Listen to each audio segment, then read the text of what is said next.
For these next examples, we're going to be looking at identifying a parallelogram. So for number 1, it says in quadrilateral ABCD, AB is equal to BC and CD is equal to AD. Is ABCD a parallelogram? Explain your reasoning. So I want to go ahead and just start off with drawing out what I know, because sometimes looking at words is kind of hard to picture what's happening. So I have a quadrilateral, so shape with 4 sides,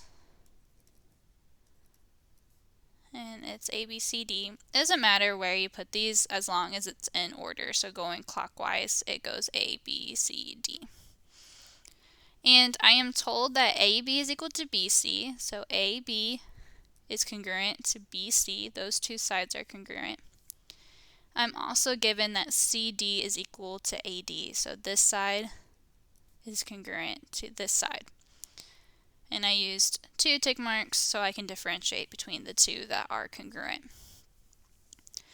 So I do have one theorem that deals with sides being congruent, and that's the very first one.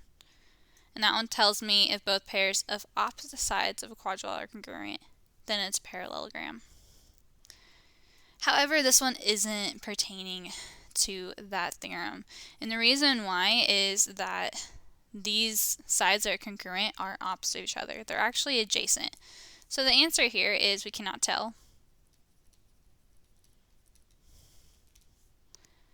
And my reasoning is 2 pairs of opposite sides must be congruent, not 2 adjacent sides. So again, I couldn't tell because the opposite sides weren't congruent. It were the sides that were right next to each other. Okay, let's try another one. This one says in quadrilateral WXYZ, so I'm going to go ahead and draw that out. WXYZ tells me that measure of angle W is 42 degrees, so W is 42. Measure of angle X is 138. Measure of angle Y is 42. And it tells me to find the measure of angle Z and then determine whether this is a parallelogram and then explain my reasoning. So I want to find the measure of angle Z. So here we need to remember back to our 7.1b stuff. And that is, okay, what do all of the angles add up to in a quadrilateral? And create that equation to find what measure of angle Z is. Well, we did learn back in there we had a property that all quadrilaterals, the sum of the interior angles is equal to 360. So I'll have that the measure of angle Z plus 138 plus 42 plus 42 is equal to 360. Well, 138 plus 42 plus 42 is 222. Subtract 222 from both sides.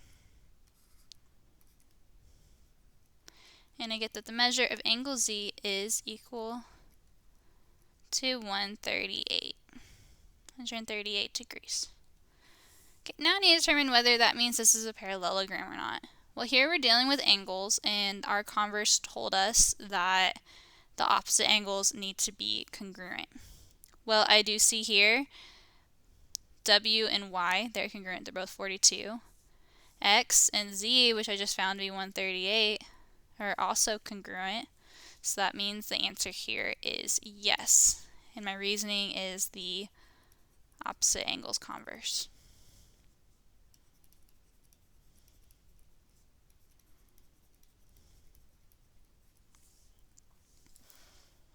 Another type of example you might see pertaining to identifying is we're just given a picture and we're going to state the theorem we can use to show that the quadrilateral is a parallelogram.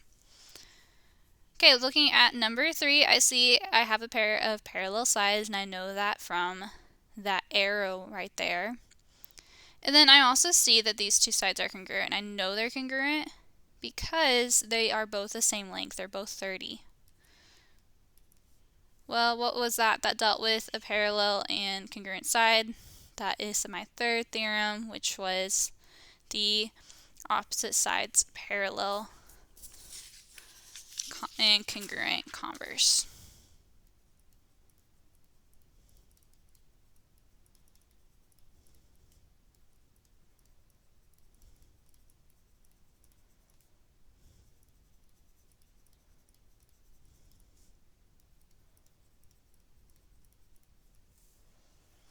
Okay, let's look at the next one. So here I just have all sides. I see that my opposite sides are both equal, so that means my opposite sides are congruent. So 5, I know it's equal to 5. 7, 7. Well, what was the converse that dealt with that? That's the very first one, that both pairs of opposite sides are congruent. So the answer here is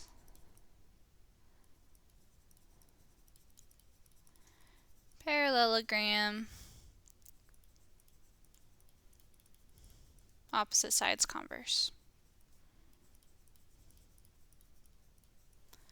And then for this last one, I see this is dealing with all angles. I see that my angles, opposite angles, are congruent because they're both the same number. So this is going to be that second one, which was parallelogram, opposite angles converse.